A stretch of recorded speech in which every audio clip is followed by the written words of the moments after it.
There is no right, there is no wrong. In Janaloka, there is no law like a womanizing is crime. Drugs are crime. This is right, that is wrong. There's no law. Oneness is right. If you feel alcohol, drugs are great, want to enjoy, then share that with others. Oneness is the law of life in Janaloka. Of course, when you give drugs to others, then naturally you have to go through the criminal prosecution. That nobody can stop in this world. I'm talking about Janaloka. In Janaloka, the only one principle is oneness. I tell you, if you start behaving, acting, thinking from oneness, you will create an amazing team around you. Amazing team around you. Start bringing oneness as the scale. Oneness as a scale. I tell you, you will develop an amazing Janaloka around you. Amazing Janaloka around you.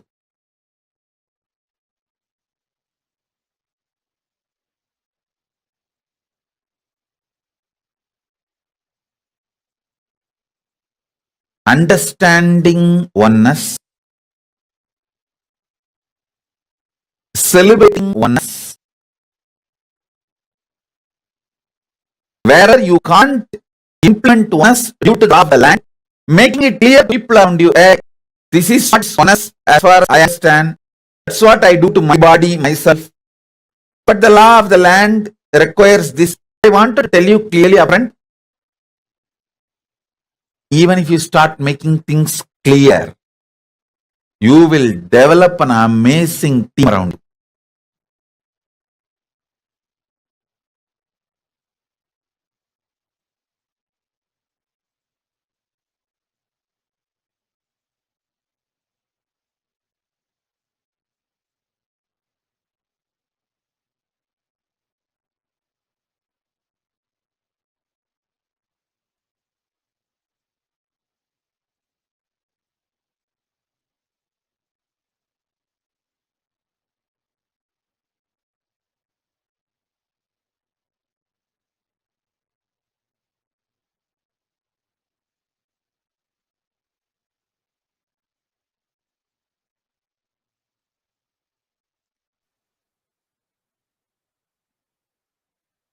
Implementing oneness as core strategy of your existence makes you go to Janaloka and makes the Janaloka manifest around you. And next level of Janaloka, metaphysically, consciously, knowing clearly what you feel as good, bad, right, wrong for you. Same way people feel. You want attention, people want attention. If you want to be loved, people want to be loved. If you want to be celebrated, people want to be celebrated. Strategize life precisely with this clarity of oneness, even metaphysically, consciously, emotionally, mentally, physically, mentally, emotionally, consciously, in every level. What you want, people also. I tell you,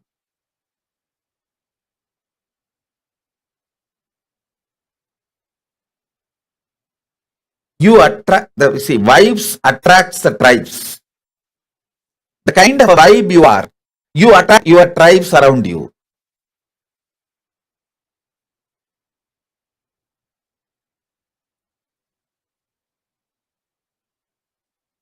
in multiple level, as a personal understanding, as a strategy to relate with others, as a strategy to relate with God, as a strategy to relate with ultimate,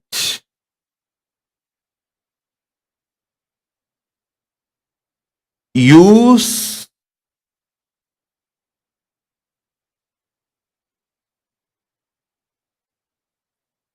oneness as the strategy. For example, I eat once a day. I don't feel bad if someone eats 3 times a day. I only feel sad for them. I don't feel bad if somebody eats three times a day. I feel sad for them. Poor fellows, destroying their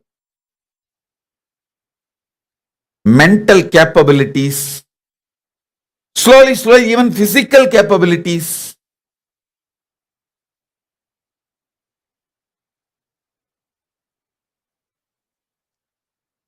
An absolute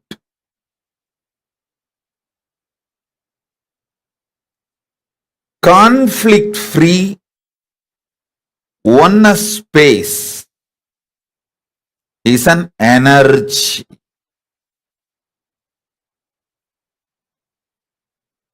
In all these levels, physical level, mental level, emotional level, conscious level, strategy level, relationship strategy level, the way you perceive others,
perception level,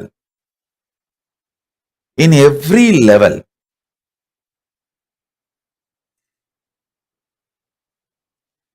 People who bring oneness will create amazing Jana Loka around them. If Maharloka, Arunachala, Janaloka, Arunachala, Tapoloka, in all 14 lokas, there won't be any address confusion. Simply the letter will be delivered. Because in all 14 lokas he exists. And more.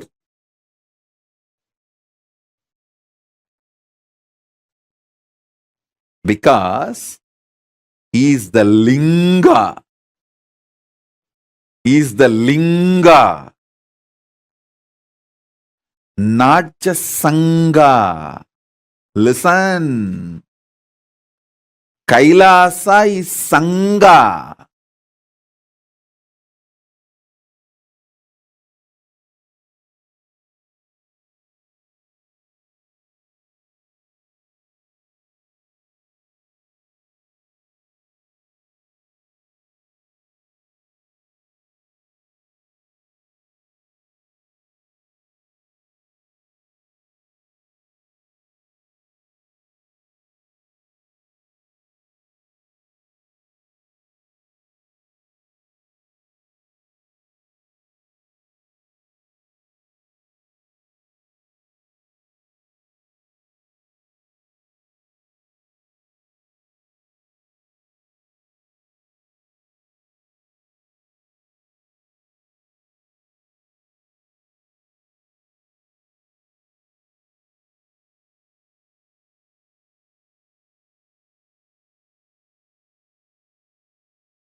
I'm not disrespecting Kailasa. I'm giving you the understanding. Kailasa is Sangha. Arunachala is Linga. Paramashiva himself, deity, actually, to tell you honestly, actually when he lands, it becomes very heavy. And that horse got frightened. It was not actually poor horse's mistake. That fellow, he was suddenly, if you see, 3 persons are sitting on you without, you see, horses, if they see somebody is claiming on him, he will be psychologically prepared. And that poor fellow is not seeing anybody climbing on him, but the weight has become suddenly 3 times more. He got shaken. He started running, so I fell and I had a fracture. I just got up and said, I think there is a fracture, let's give a medical attention. Morning 7:30 the fracture happened, we have a video. And then I described how in our naval center we have our emergency 911 ambulance. So please understand, all our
bodies are equipped to handle all our emergencies.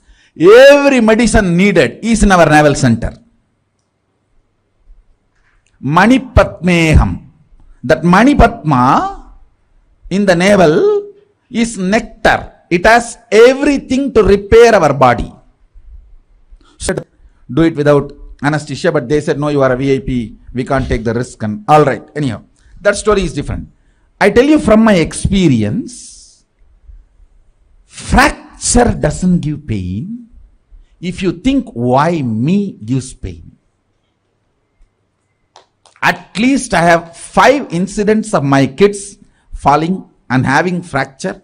No question of even pain. No, not even the idea of pain.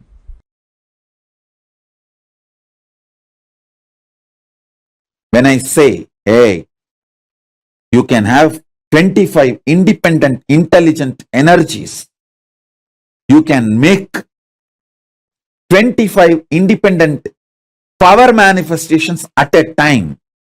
If you feel one with it, if you are vibrating with it, if you feel, yeah, when I can do third eye and make the Atmalinga stand erect, all these 2-3 things at a time, I can do 25 power manifestation at a time. If you vibrate with it, you are in oneness with me. We both are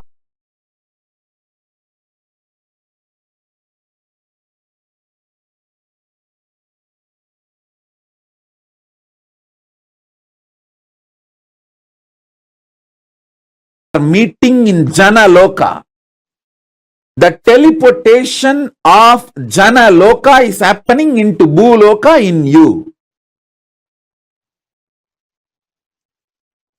If I say you can perform 25 intellectual acts at a time, like you can smell, you can hear, you can write, you can solve maths, all 25 actions at a time. If you feel connected, wow, yes, it is possible. Then from Swargaloka, teleportation is happening from Swargaloka of you to Bhuloka. If you understand, 25 powers can be manifested simultaneously at a time. Then from the Janaloka, the teleportation of you from the Janaloka is happening into the you in Bhuloka. If this consciousness can move these hands, why not the air next to the hands? Why not the stone next to the air? Why not the hill next to the stone? The powerful cognitions have started manifesting. And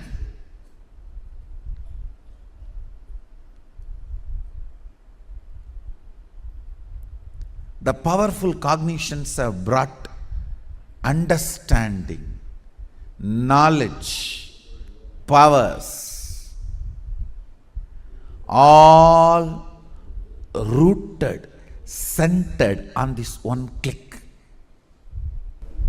If there is something which is you, which can give a command to move this matter, and this matter moves, the ultimate is in you. It can tell, command, order any matter to move.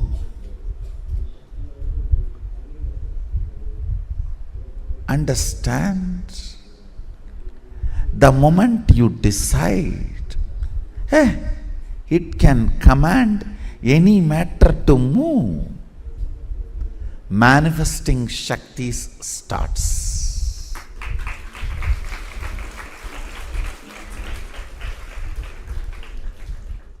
I am telling it is not moving is inauthenticity, powerless cognitions, the conclusions before even you try.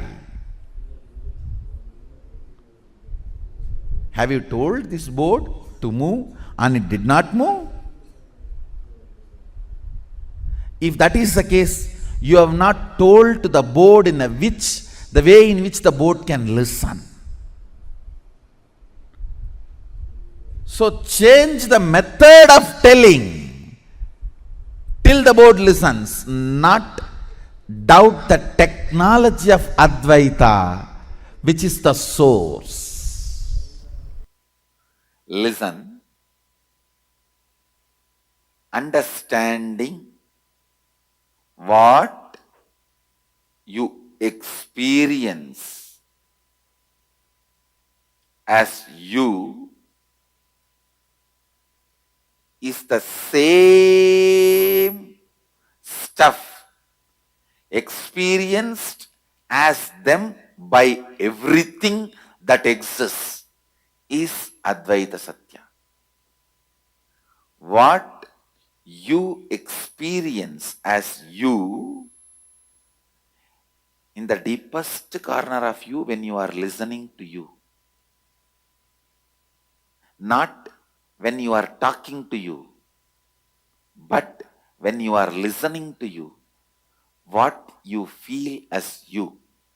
Remove the patterns, remove the thought patterns, remove the root patterns. All this is your aggression towards you. Thought pattern is a speaker, root pattern is the mic. If you remove all that, in your pure listening, what you experience as you, that same only is experienced as them by every being existing is Advaita Satya.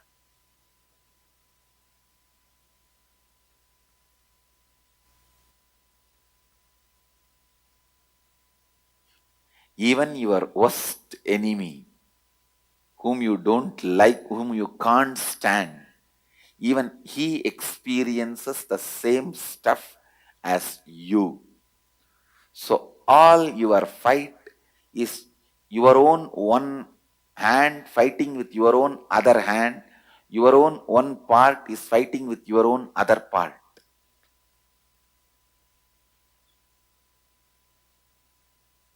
All wars you are waging. It's only one part of you waging with other part. Same way, all desire you have is your own one part having desire towards another part. It's like your own one hand feels so attached to your chin and you are wiping it. That is all attachment. Your fight, your own one hand hates that part of chin and punching it. But the pain and the pained is one and the same. Desire and the desired is one and the same. The person who desires desire itself, and the object which is desired is one and the same. Understand? In the pure listening, what you experience as you is the same stuff every being in the whole universe experiences its as itself is Advaita Satya.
Nityanandam, to all the participants once again. That was a beautiful session. Swamiji spoke about Janaloka. See, it is important for all of us to understand and keep on reminding ourselves that we have identity in each of these lokas. And very beautifully, this session, Swamiji also spoke how by using your identity in Janaloka, you can manifest best relationships. I request all participants to post your understanding on this great session where Swamiji spoke on Janaloka. Basilaya, Nityalingodbhavan, I request all participants to post your understanding. Paramashivoham Nityananda Paramashivoham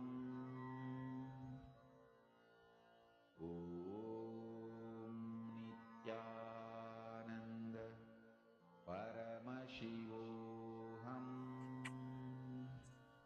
Very beautifully, Swamiji says that how using your identity in Janaloka, you can manifest best relationships. I request all participants to post your understanding. This was a very exciting session, very powerful session where Swamiji spoke about how using your identity in Janaloka, you can manifest your realities. Paramashivoham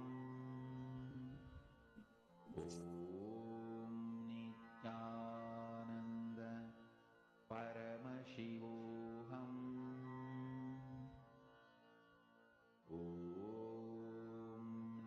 Nityananda Paramashivoham. Nityanandam, all the participants for attending the program. Am I audible for all of you? Paramashivoham Nityanandam. Nityananda Paramashivoham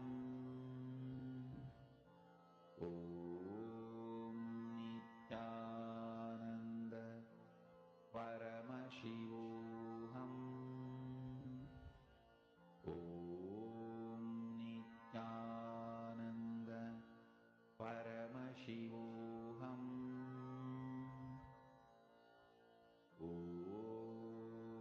Nityananda Paramashivoham